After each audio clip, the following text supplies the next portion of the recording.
Did you have enough? Yeah. Did you have enough to eat? Oh my God, too much. Had some of my big bowl of noodles. My lens is glary. You want some more of there, or you want to put it over here together? There we go. That's a little better.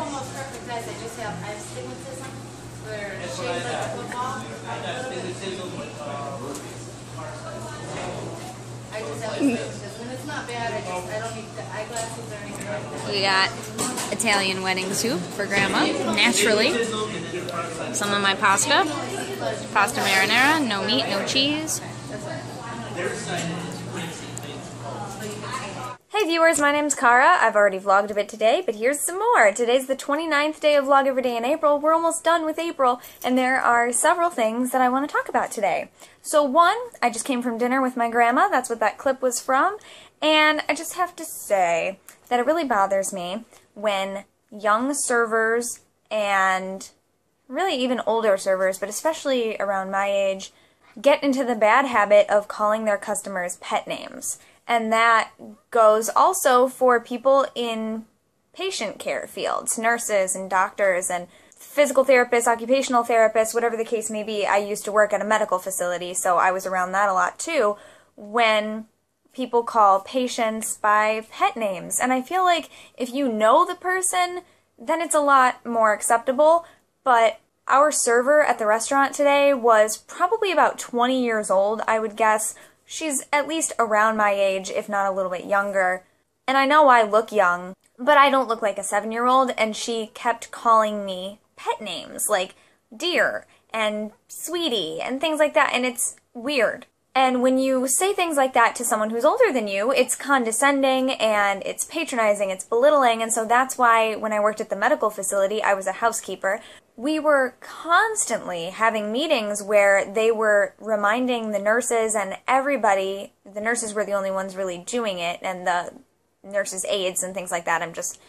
I'm using a term that is general, and I shouldn't, but all of those other occupations, reminding them not to call their patients honey, sweetie, baby, dear, whatever the case may be, because it is condescending and it's disrespectful to someone who's a lot older than you to call them names that make them sound like a little kid.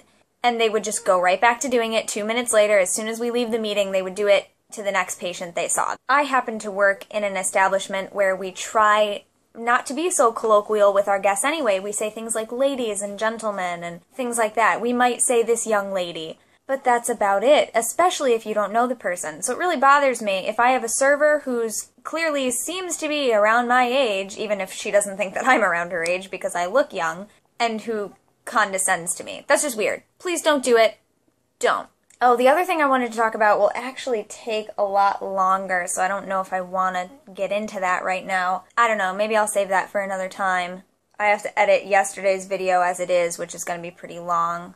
And I'm already having second thoughts about posting it, but by the time you see this, that'll be up, so, oh well, out of my hands. There are a lot of things related to that, actually, that I want to talk about. Things related to the body image discussion, things related to just overall, like, not being a bad person. Don't do it! I wish it were that easy. Just be a good person, be a nice person, live a good life, do good. But anyway, the other thing that's really well, two things. One of the two things that's really heavily weighing on me right now is that the show is starting back up again this weekend, so I'm already dealing with stuff about that getting back into swing. I've had a week and a half off and it's been great, and now there's all this crud to deal with again already, and it's not fun. Like, the most of everything that I've been doing involved with this show has been great, and then there's just one area that keeps being a problem, and like every day it's a new issue, and it's not fun, especially when it's been so good, and like, why can't it just be good? Why does somebody always have to make it difficult? Again, just be nice people, and just stop. Why?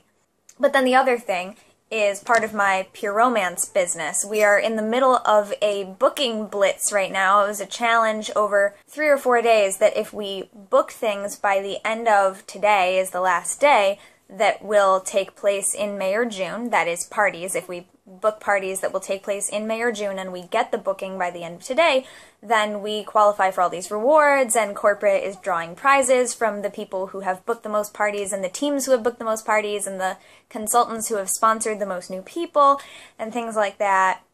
And I started in the middle of winter. It's been really difficult because everyone that's my friend is really busy or still lives with their parents and can't kick their dad out to have a party, or they have kids, so they would have to find out a time that they can not have their kids there, or all of the above. They live at home and they have kids, and or they don't have money because they don't have a job yet, and oh, it's hard. So it's been really difficult for me to get started getting parties on the books, and I really wanted to contribute to this challenge, and I don't know if I'm going to get any bookings by the end of the day today, because I talked to some people yesterday. A lot of people want to have parties in the future, but it's just really hard for them to pin down a date, and it's not going so well. But that challenge is over tonight, so I'm kind of thinking about that a lot, and probably going to make some more calls here in a little bit, and hopefully pin down some of these. And you know what? If it's not within the parameters of the challenge, fine. It's still a personal challenge, and if I get a couple of parties booked soon, then that'll be more than I've done lately, because I started in the middle of when I was busy with 2 back-to-back shows, and I had no time to do anything. So there's that. Anything will be a personal improvement. And my roommate is going to be moving out at the end of this month, so like as of tomorrow he should be out, because my new roommate is supposed to be moving in on the 1st. And my new roommate has said that if my old roommate is not out, they'll just throw his stuff out because, like, they're moving in on this day. So that's a really big change. That's a really exciting, positive change. And the other thing that I wanted to talk about today is kind of a negative aspect of that, and just dealing with negative people and people who just kind of make everything into a negative experience and then also tell other people about it. And it's rough, but I don't want to talk about the negative stuff right now. I want to talk about the positive stuff. So, my new roommate is moving in soon.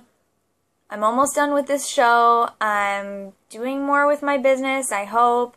Doing some more with some Etsy stuff, I hope. Making more videos after this, I hope. Getting more creative with things. There's a lot of positive energy, and I want to keep that going because, as you know, what you put out comes back to you. And I just had a really good weekend and everything, so I just don't want to bring it down. Tell me if you agree. I'll see you tomorrow. It's been a month, guys. For real. Thank you very much for watching. I'll see you tomorrow. Don't forget to be awesome, blessed be, and goodbye. I'm waving with this hand today. You never know what I'm going to do. Switching it up.